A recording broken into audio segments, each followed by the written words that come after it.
On July 6, 2013, one of the darkest days of 21st century railroading occurred in the small town of Lac-Mégantic, located in the eastern region of Quebec, Canada, on a lake of the same name.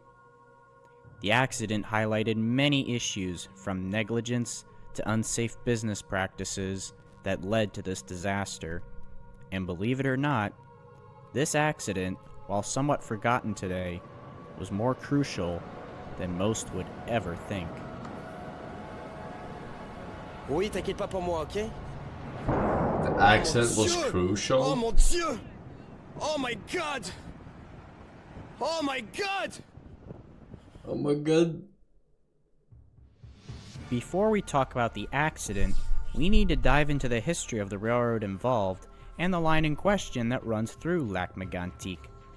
The rail line was built in the 1880s as part of the Canadian Pacific's final link in their transcontinental system between Montreal and Saint John, New Brunswick, with a section east of Lac-Mégantic known as the International Railway of Maine. The line saw both freight and passenger trains, including Canadian Pacific's Atlantic Limited, later known as Via Rail's Atlantic, which ran 3 times a week from Montreal and Quebec to Halifax, Nova Scotia, until being cancelled for good on December 16, 1994. The rail line was owned and operated by Canadian Pacific until being sold in segments in January of 1995.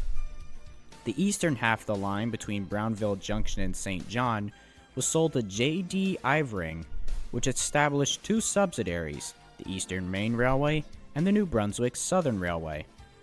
The western half of the line between Brownville Junction toward Montreal was sold to Iron Road Railways, or IRR, a US-based company which established a subsidiary called the Canadian American Railroad. IRR filed for bankruptcy for its subsidiary in the fall of 2002. The main line from Saint-Jean-de-Richelieu to Brownville Junction was sold to Railworld Incorporated, and in January 2003, Railworld formed the Montreal, Maine and Atlantic Railway, or MMA for short, as a subsidiary who operated the tracks and engaged in aggressive cost-cutting for their freight operations and started to defer in maintenance of all categories almost since day one, much like Penn Central did when they first merged in 1968. This one would be perfect. He has the one best of the voice for it. cost-cutting measures even included one-man train crews, where the only man on the train is the engineer. There's no conductors nor brakemen. We'll get back to that pretty soon. Their fleet contained a handful of old EMDs like GP7s, a GP9, and even a handful of SD40-2s, sometimes even borrowing some from leasing companies.